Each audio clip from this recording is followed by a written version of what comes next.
రామంతపూర్లో ఉన్నటువంటి homeopathy hospital గత ప్రభుత్వంలో కొత్త బిల్డింగ్ శాంక్షన్ అయింది, కట్టడం జరిగింది. కానీ సంవత్సరం నారా కూడా అవుతున్నది. బిల్డింగ్ ఇప్పటికే చిప్పలుగా కింద పడిపోతుంది. దాదాపు ఒక గంట ముందు ఇక్కడ పనిచేస్తున్న సిబ్బందిపై, డాక్టర్లపై ఈ చిప్పలు పడి తలకాయలు పడి హాస్పిటల్లో ట్రీట్మెంట్ తీసుకున్నారు. అంటే ఇది పరిస్థితి. ఇదే కాదు, నగరంలో దాదాపు ప్రభుత్వ హాస్పిటల్ పరిస్థితి ఉంది.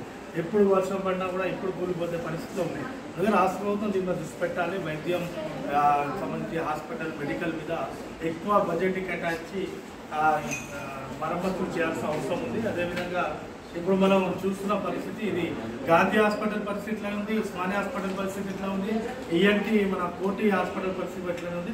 దాదాపు ఈ నగరంలో రాష్ట్రంలో ఉన్నటువంటి ప్రభుత్వ హాస్పిటల్ల పరిస్థితి ఎట్లనే ఉంది. హోమియోపతి అయినా, అలోపతి అయినా, ఆయుర్వేదిక్ అయినా ఏ హాస్పిటల్ తీసుకున్నా కూడా ప్రభుత్వ హాస్పిటల్ల పరిస్థితి ఎట్లా తయారైంది. అందుకే వెంటనే రాష్ట్ర ప్రభుత్వం స్పందించి దీని మీద ఎంక్వైరీ అనేది పెట్టాలి. ఏ కాంట్రాక్టర్ కట్టింది, ఎందుకంటే ఎన్ని డబ్బులు శాంక్షన్ అయినాయి, ఎంత అవినీతి జరిగిందా, ఎందుకు ఇట్లా ఈ బిల్డింగ్ కూలిపోయి దాని పరిస్థితికి వచ్చింది ఆలోచించాల్సిన అవసరం ఉందని రాష్ట్ర ప్రభుత్వం విజ్ఞప్తి చేస్తున్నా. అఖిల భారత ఈ బిల్డింగ్ మరమ్మతు చేపించి తెలంగాణ రాష్ట్రంలో ఉన్నటువంటి ప్రభుత్వ హాస్పిటల్లో మరమ్మతు చేసే వరకు కూడా అఖిల భారత యువసభగా ఉద్యమం చేపట్టాలని తెలిపారు.